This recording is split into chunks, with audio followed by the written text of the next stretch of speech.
आप सभी को जय श्री कृष्णा, राधे राधे। दीपावली की बहुत बहुत शुभकामनाएं। आप सभी लोगों को छोटी दिवाली और बड़ी दिवाली दोनों की ढेर सारी शुभकामनाएं।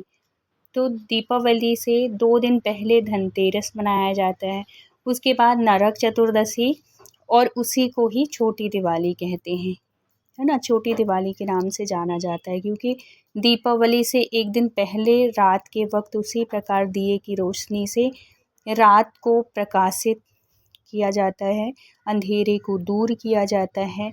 जैसे कि हम दीपावली की रात में करते हैं, वैसे ही छोटी दिवाली की रात में भी दीपक जलाए जाते हैं।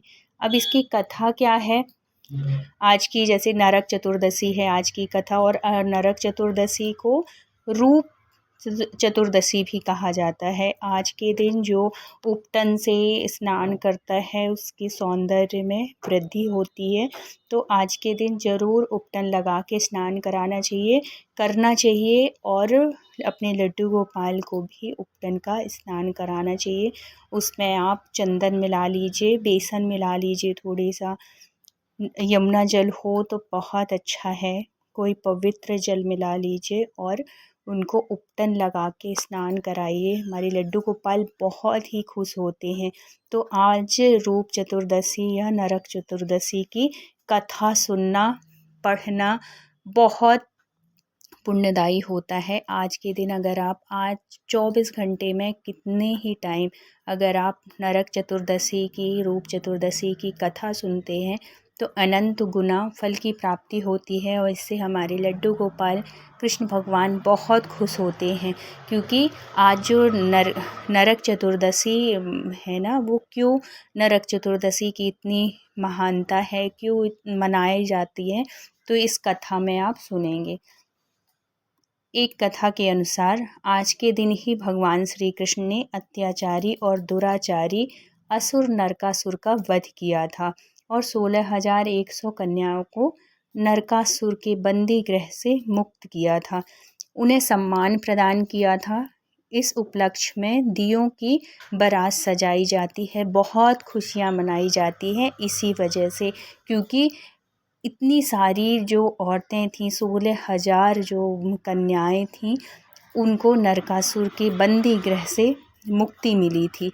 इस दिन के व्रत और पूजा के संदर्भ में एक दूसरी कथा यह है कि रंती देव नामक एक पुण्यात्मा और धर्मात्मा राजा थे। उन्होंने अनजाने में भी कोई पाप नहीं किया था, लेकिन जब मृत्यु का समय आया तो उनके समक्ष यमदूत आके खड़े हो गए। तो यमदूतों को देखकर राजा अचंभित हुए और बोले कि मैंने तो कभी कोई पाप कर्म किया ही नहीं है, फिर आप लोग मुझे लेने क्यों आ गए? अगर आप लोग आए हैं इसका मतलब यही है कि मुझे नरक जाना पड़ेगा, मैंने कोई पाप किया है। लेकिन अभी तक मैं अगर याद करूं तो कोई ऐसा मैंने कर्म नहीं किया है जिससे मुझे पाप लगे। आप मुझ पर कृपा करें और बताएं कि मेरे किस अपराध के कारण मुझे नरक जाना पड़ रहा है। यह सुनकर यमदूत ने कहा कि हे राजन, एक बार आपके द्वार से एक ब्राह्मण भूखा लौट गया था। तो देखिए हमसे जाने अनजाने कितने पाप होते हैं, और इस कथा को सुनकर हमारे जो पाप हैं वो घटते हैं और हमें पुण्य की प्राप्ति होती है। एक राजा जो इतने विद्वान थे, जिन्होंने कभी पाप नहीं किया था और अनजाने में उनसे एक पाप हुआ और उनको नरक की प्राप्ति हुई। नरक जाते जाते मतलब यमदूत लोग आए तो कैसे उनको मुक्ति मिली? तो उन्होंने पूछा कि मैंने ऐसा कोई काम तो किया नहीं था। तो फिर वो बताए कि आपके दरवाजे से, आपके घर से एक ब्राह्मण वापस लौट गए थे, इस वजह से आपको नरक की प्राप्ति हुई। तो उन्होंने कहा कि अब मैं ऐसा क्या करूं कि जिससे मुझे नरक ना जाना पड़े, ऐसा कोई उपाय बताइए। तो यमदूत कहते हैं तो वो कहते हैं कि आप ऋषि मुनियों के पास जाओ और उनसे अपने ये जो समस्या है, जो ये आपको पाप लगा है, वही आपको मुक्ति का कोई रास्ता या कोई उपाय बताएंगे। तब वो जो राजा थे ऋषि के पास गए कि ऋषि से पूछे कि महाराज कोई ऐसा उपाय बताइए जिससे मुझे पाप से मुक्ति मिले।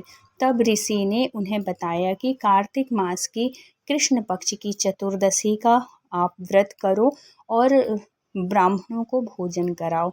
इससे जो आपने जाने अनजाने जो आपसे पाप हुआ है, उससे जो अपराध हुआ है, उसके लिए आप भोजन कराओ और उनसे क्षमा मांगो, क्षमा याचना करो। राजा ने वैसा ही किया जैसा ऋषियों ने उन्हें बताया था।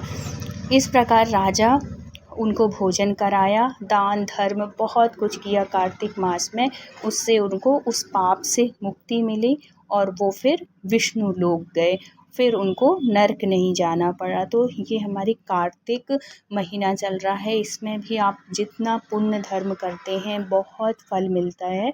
और आज के दिन की नरक चतुर्दशी की ये जो कथा लोग सुनते हैं, उससे भी आपको नरक जाने, जैसे अगर आपने कोई काम किया है, कोई पाप किया है, तो आपको नर्क का भागी नहीं बनना पड़ेगा। इसलिए आप चाहे आपको दिन में टाइम मिले, रात में टाइम मिले, कभी भी मिले, इस कथा को ज़रूर श्रवण करिएगा। तो बोलिए राधे राधे।